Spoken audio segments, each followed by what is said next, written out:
எல்லா புகழும் மகிமையும் கிறிஸ்துவுக்கே உரியதாகட்டும். சங்கீதம் 29.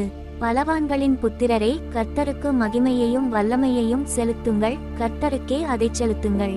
கர்த்தருடைய நாமத்திற்குரிய மகிமையை அவருக்குச் செலுத்துங்கள், பரிசுத்த அலங்காரத்துடனே கர்த்தரை தொழுது கொள்ளுங்கள். கர்த்தருடைய சத்தம் தண்ணீர்களின் மேல் தொனிக்கிறது, மகிமையுள்ள தேவன் முழங்குகிறார், கர்த்தர் திரளான தண்ணீர்களின் மேல் இருக்கிறார். கர்த்தருடைய சத்தம் வல்லமையுள்ளது, கர்த்தருடைய சத்தம் மகத்துவம் உள்ளது. கர்த்தருடைய சத்தம் கேதுருமரங்களை முறிக்கிறது, கர்த்தர் லீபனோனின் கேதுருமரங்களை முறிக்கிறார். அவைகளை கன்றுக்குட்டிகளைப் போலவும் லீபனோனையும் சீரியோனையும் காண்டாமிருக குட்டிகளைப் போலவும் துள்ள பண்ணுகிறார். கர்த்தருடைய சத்தம் அக்கினிஜுவாலைகளை பிளக்கும். கர்த்தருடைய சத்தம் வனாந்தரத்தை அதிரப்பண்ணும், கர்த்தர் காதேஸ் வனாந்தரத்தை அதிரப்பண்ணுகிறார்.